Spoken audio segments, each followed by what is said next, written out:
What is going on, guys? Welcome back to MG Marine Tech. Today we have a very simple short video for you guys. We're going to be comparing the LVS34IF, also known as the ice fishing transducer, to the standard LVS34 transducer. For you guys, what comes in the boxes of both of these and any differences that there may or may not be between these two units. There are a few misconceptions out there on this, so let's dive right in and show you guys the difference between these two transducers. Let's see what you get in the box with each of one of these transducers. Now, both of these can be purchased at mgmarinetech.com. Let's start with the standard LVS34. Now, this is what you would get typically if you're upgrading from, say, a 32 or you need a replacement 34. This is the one that 99% of people will buy. Obviously, you're going to have your transducer, your bag of mounts. Now, this is where one of the main differences comes into play between these two transducers. The standard LVS34 comes with both the trolling motor mount and the perspective mount. So the perspective mount will do the forward, down, and perspective modes in the transducer. So that comes standard with the LVS34 transducer, as well as extra cable ends. Now, these are for if for whatever reason you have to remove the nut on the end of the cable, as well as a ferrite bead for any interference issues, instructions that nobody will read. Moving on to the ice fishing transducer version. Again, obviously you're going to have your LVS34 ice fishing version. Then you are going to have your mount. This is not the perspective mount. This is only a 0-degree mount in here. So no perspective mount in this version. It will do forward and down modes, but no perspective mount in here. Ferrite bead, instruction manual for the ice fishing versions. No extra cable ends in that one.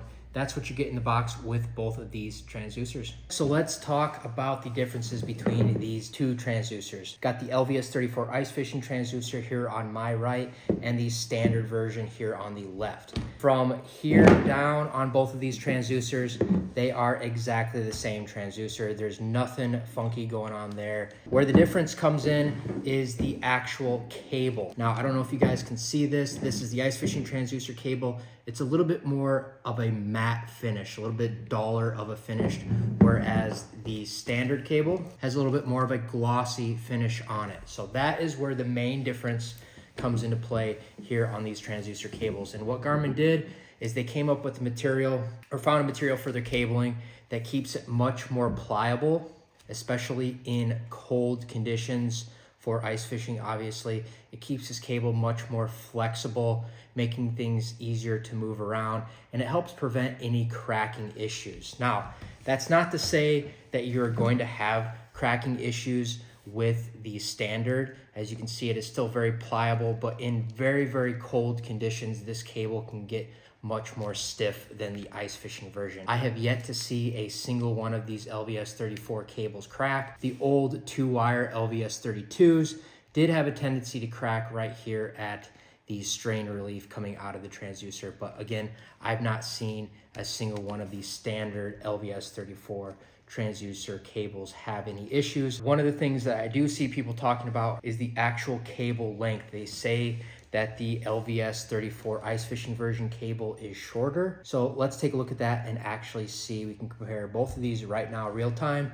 So we've got both transducer cables unwound, kind of taped down on my floor and strung out so we can kind of get an accurate measurement here. So we've got the ice fishing transducer cable here on the left and the standard version on the right. Let's see if there is any difference in length. Not at all. Both of them are almost exactly 20 foot long.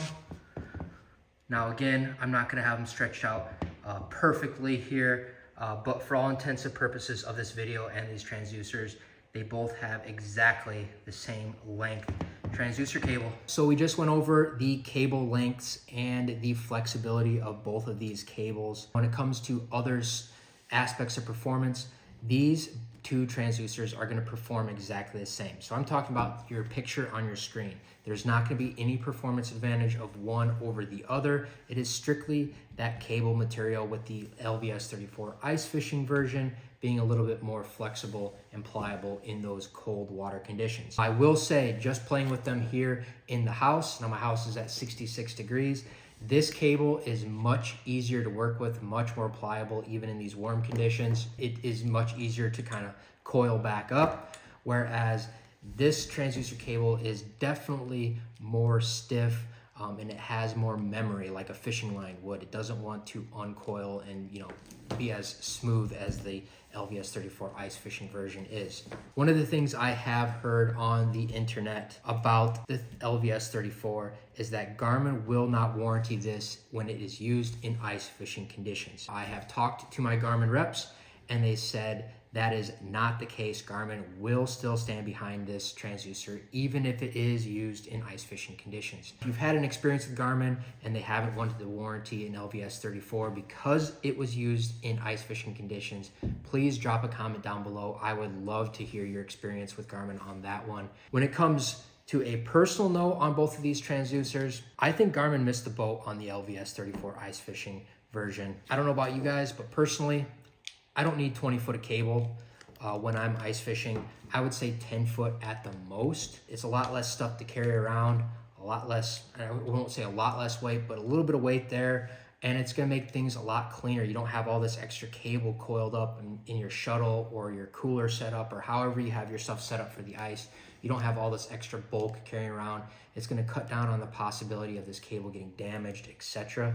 I think Garmin could have definitely shortened this cable up. It would have made this transducer significantly more appealing to the ice fishing guys with a shorter cable. That's just my opinion. Let me know down below in the comments if you agree that Garmin should have shortened the cable on this one. There you guys have it.